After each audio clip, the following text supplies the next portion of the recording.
English grammar इन हिंदी, हिंदी में अंग्रेजी व्याकरण।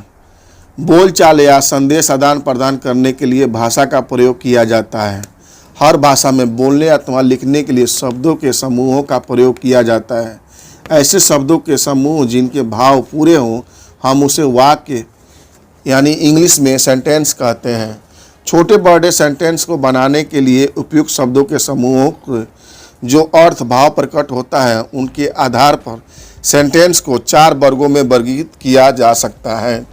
यानी कि दुनिया में जितनी भी भाषाएं बोली जाती है, उनके जो वाक्य हैं उनसे 4 प्रकार के भाव प्रकट होते हैं। तो आइए जानते हैं उसको क्या क्या भाव से हम जानते हैं। टाइप ऑफ सेंटेंस, वाक्य के प्रकार। नंबर 1 डिक्लेरेटिव सेंटेंस यानी निश्चयात्मक वाक्य। नंबर 2 इंट्रोगेटिव सेंटेंस यानी प्रश्नवाचक वाक्य। इंपरेटिव सेंटेंस यानी आदेश सूचक वाक्य। एक्सक्लेमेटरी सेंटेंस विषम यादि बोधक वाक्य। तो आइए इनके बारे में विस्तार से जानते हैं, जिनसे कि अगर आप हिंदी इंग्लिश के कोई भी वाक्य जब पढ़ें, बोले या सुने तो आपको ये पहले ही मालूम हो जाए कि ये कौन सा सेंटेंस है, यानी कौन से टाइप के ये सेंटेंस हैं। आप देख रहे हैं आपका अपना चैनल खुशी and Sumit classes 1 to 10 free classes, और मैं हूं उपेंद्र कुशवाहा। अगर आपने अभी तक इस चैनल को सब्सक्राइब नहीं किया है तो कृपया इस चैनल को सब्सक्राइब करें, ताकि हमारे आने वाले हर वीडियो, लेटेस्ट वीडियो आपको मिलती रहे। तो आइए शुरू करते हैं। आओ अंग्रेजी सीखे भाग 9, और इसमें हम जानेंगे टाइप ऑफ सेंटेंस। सेंटेंस के बारे में हमने जान लिया जो कि सेंटेंस क्या होता है, वाक्य क्या होता है। अगर आप हिंदी के माध्यम से भी पढ़ रहे हैं और इंग्लिश के माध्यम से भी पढ़ रहे हैं, तो भी हिंदी बोलने वाले लिए और इंग्लिश दोनों के लिए ये वीडियो सही है। तो इस वीडियो को लास्ट तक देखें, ताकि अगर आप हिंदी में भी जानना चाहते हैं वाक्य के बारे में कि कितना प्रकार के वाक्य होते हैं, वो भी, और इंग्लिश में जानना चाहते हैं तो भी, दोनों के लिए ये सही है। तो कृपया इस वीडियो को लास्ट तक देखें, ताकि जीवन में आपको कभी भी सेंटेंस के बारे में, वाक्य के बारे में कुछ भी सोचना ना पड़े। तो आइए सबसे पहले शुरू करते हैं। Number 1 type of sentence, declarative sentence. Declarative sentence को असर्टिव सेंटेंस भी कहते हैं, और इसी सेंटेंस को हम यानी कि कथनात्मक सेंटेंस भी कहते हैं।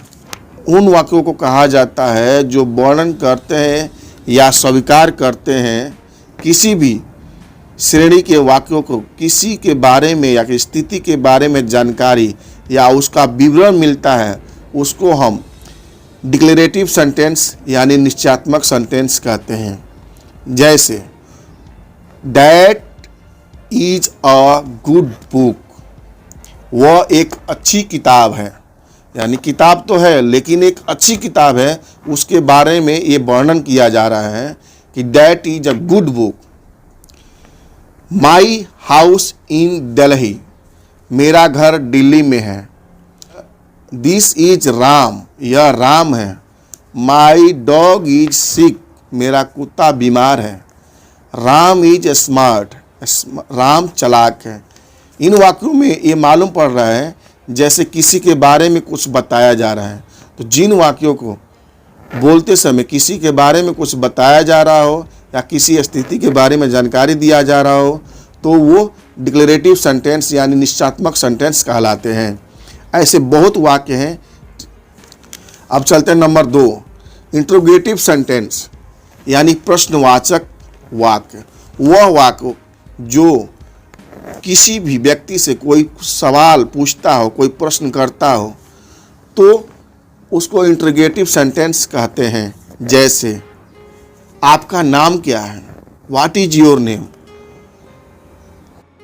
व्हाट डू यू डू, आप क्या करते हैं। क्या यह आपका घर है। क्या वह रामू है। आर यू स्टूडेंट, क्या आप छात्र हैं। इन वाक्यों को बोलते समय आपको प्रश्नवाचक भाव भी लाना चाहिए ताकि जब आप वाक्य बोलें तो ऐसा लगे कि हाँ आप प्रश्न कर रहे हैं। इंटरोगेटिव वाक्यों को क्वेश्चन, प्रश्न या सवाल भी कहते हैं। इसका प्रयोग करने वाला कुछ जानना चाहता है, लिखते समय इसके अंत में प्रश्नवाचक चिन्ह भी लगता है, जैसे ये सामने दिखाई दे रहा है।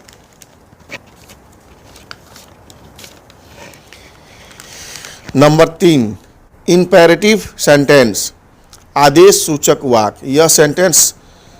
यह वाक्य जो किसी दूसरे से कोई कार्य करने के लिए कहता है, आग्रह करता है या आज्ञा देता है। ऐसे किसी व्यक्ति से किसी कार्य को करने के लिए आज्ञा दिया जाए या प्रार्थना पूर्वक कहा जाए, उस सेंटेंस को इंपेरेटिव सेंटेंस कहते हैं। जैसे कंप्लीट योर वर्क नाउ, अपना कार्य अभी पूरा करो। इस वाक्य में ऐसे मालूम पड़ रहा है जैसे कोई आज्ञा दे रहा है। Please give me your pen, कृपया अपना पेन मुझे दीजिए। प्लीज क्लीन दिस एरिया, कृपया इस जगह को साफ करो। प्लीज कम इनसाइड, कृपया अंदर आओ। इन वाक्यों से मालूम पड़ता है जैसे कोई किसी को आदेश दे रहा है या कोई किसी से आग्रह पूर्वक कुछ कह रहा है। अब हम जानेंगे नंबर 4, एक्सक्लेमेटरी सेंटेंस यानी विस्मयादि बोधक वाक्य। वह वाक्य बहुत गहरी या अचानक उठी भावनाओं को प्रकट करे, उसे एक्सक्लेमेटरी सेंटेंस कहते हैं।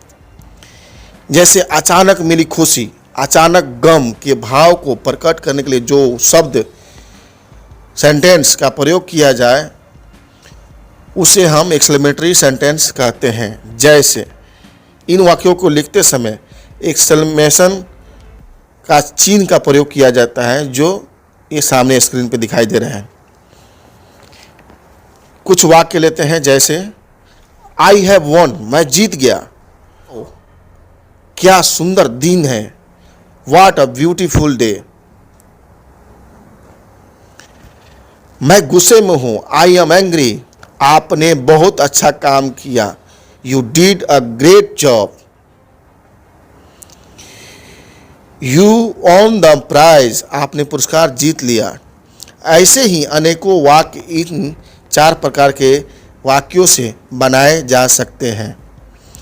कुछ सेंटेंस में कर्ता यानी सब्जेक्ट लुप्त होते हुए भी स्पष्ट है, अतः ये पूरे वाक्य हैं।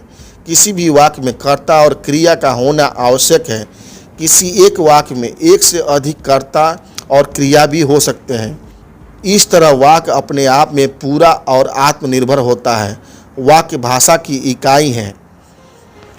इनको सभी वाक्यों के अंत में कोई न कोई विराम चिन्ह अवश्य होता है। विस्मयादि बोधक वाक्य प्रश्नवाचक शब्दों से भी प्रारंभ होते हैं। इन्हें प्रश्नवाचक वाक्य नहीं समझ लेना चाहिए। इन चिन्हों को ध्यान से देखिए। यह डिक्लेरेटिव सेंटेंस निश्चयात्मक सेंटेंस का चिन्ह है।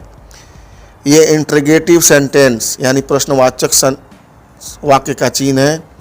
ये इंपेरेटिव सेंटेंस ये आदेश सूचक वाक्य का चिन्ह है। और ये एक्सक्लेमेटरी सेंटेंस का चिन्ह है यानी कि विस्मयादि बोधक वाक्य का चिन्ह है। तो अगर ये वीडियो आपको पसंद आया हो तो कृपया लाइक करें, कमेंट करें, और अगर आपने अभी तक चैनल सब्सक्राइब नहीं किया है तो कृपया आपके अपने चैनल खुशी एंड सुमित क्लासेस को सब्सक्राइब करें ताकि हमारी आने वाली हर वीडियो आपको मिलती रहे। थैंक यू, धन्यवाद।